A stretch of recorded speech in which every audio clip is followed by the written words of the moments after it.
friends, today I'm going to share with you the book The Tree Lady, the true story of how one tree-loving woman changed a city forever, by H. Joseph Hopkins, illustrated by Jill McElmurray. Catherine Olivia Sessions grew up in the woods of Northern California. She gathered leaves from oaks and elms. She collected needles from pines and redwoods, and she braided them together with flowers to make necklaces and bracelets. It was the 1860s, and girls from Kate's side of town weren't supposed to get their hands dirty. But Kate did. Kate listened well in school. She learned how to write and count. She remembered the poems and stories she read, but best of all, she liked studying wind and rain, muscles and bones, plants and trees. Especially trees. Most girls were discouraged from studying science, but not Kate. Kate felt the trees were her friends. She loved the way they reached toward the sky and how their branches stretched wide to catch the light. Trees seemed to Kate like giant umbrellas that sheltered her and the animals, birds, and plants that lived in the forest. Not everyone feels at home in the woods, but Kate did. When Kate grew up, she left home to study science at college. She looked at soil and insects through a microscope. She learned how plants made food and how they drank water, and she studied trees from around the world. No woman had ever graduated from the University of California with a degree in science. But in 1881, Kate did. After graduation, Kate took a job in Southern California.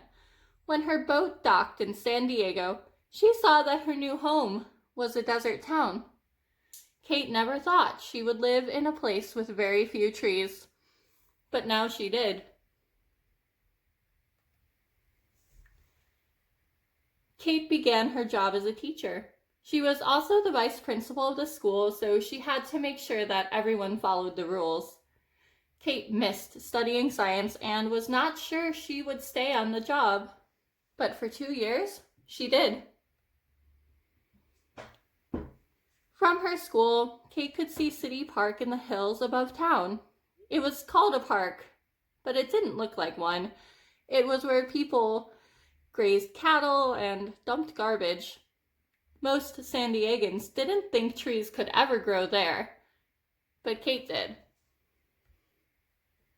With Kate's love for the woods, she thought San Diego needed trees more than anything else, so she left teaching to become a gardener. She knew she must plant trees that could live in dry soil with lots and lots of sunshine. Her friends worried Kate wouldn't find trees like that, but she did. Kate became a tree hunter. She wrote letters to gardeners all over the world and asked them to send her seeds that could grow in a desert. She also traveled south into Mexico to look for trees that liked hot, dry weather and steep hills and canyons. Not everyone knows how to hunt for trees, but Kate did. Soon, Kate's trees were planted along streets, around schools, and in small parks and plazas all over town. People bought trees from Kate's nursery and planted them in their yards.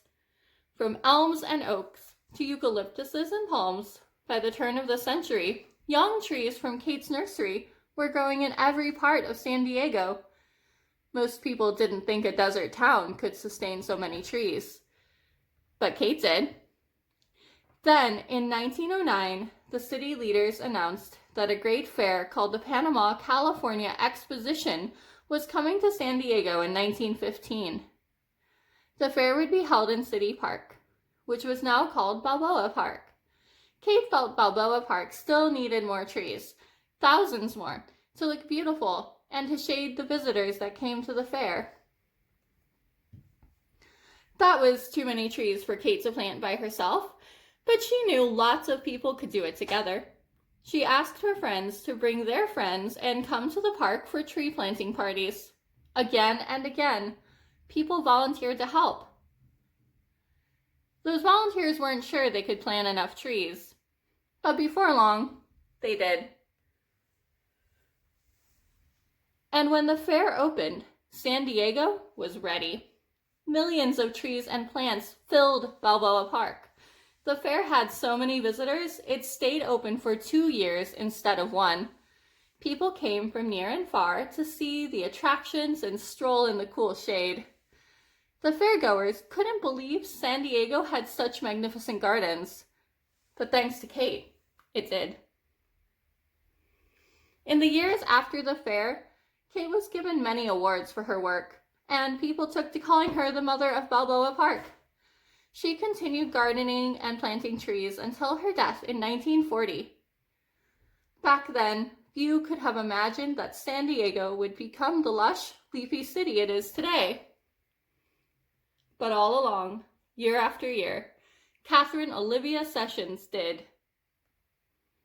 The end.